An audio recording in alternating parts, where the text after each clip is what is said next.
गोदरेज करे जवाले जय है।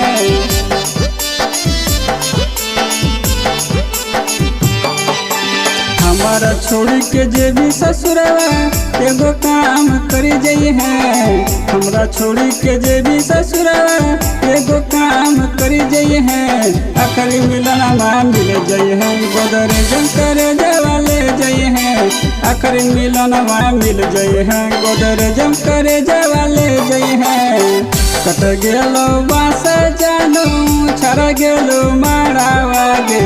कट गेलो बास जानो छर गेलो मारावा गे। यारावा करो तोरे से बिनतिया देखबो अपन चेहरावा गे। यारावा करो तोरे से बिनतिया देखबो अपन चेहरावा गे।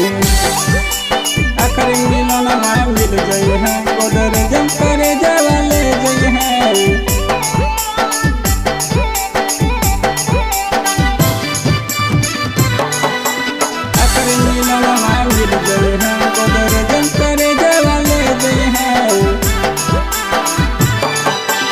हमारा छोड़ी के नदी किनारे खुशी खुशी चली जई है। हमरा छोड़ी के नदी किनारे खुशी खुशी चली जई है। आखिरी मिलनवा मिल जई है गोदरेज करे जवाले जई है। आखिरी मिलनवा मिल जई है गोदरेज करे जवाले जई है। ऐसन दिन देखा के जानू हेलो ना इरादा गे। ऐसन दिन देखा के जानू हेलो ना इरादा गे। तोर से कुछ ना गलती जानू तोर से कुछ ना गलती जानू। जोड़ी बनावल विधाता गे तोर से कुछ ना गलती जानू। जोड़ी बनावल विधाता गे। आखिरी मिलनवा मिल जई है गोदरेज करे जवाले जई है।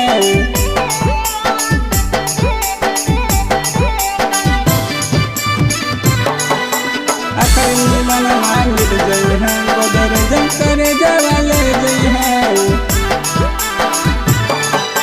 हमारा छोड़ी के जे भी ससुरवा हमरा छोड़ी के जे भी ससुरवा एगो काम कर जई है। हमरा छोड़ी के जे भी ससुरवा एगो काम कर जई है।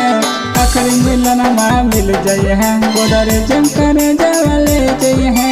आखिरी मिलनवा मिल जई है गोदरेज करे जवाले जई है। राइटर सुजलवा से तोले बिना का सिंगर सोनू से जुड़ी लिए है। राइटर सुजलवा से तोले बिना का सिंगर सोनू से जुड़ी लिए है। आखिरी मिलनवा मिल जई है गोदरेज करे जवाले जई है। आखिरी मिलनवा मिल जई है गोदरेज करे जवाले जई है।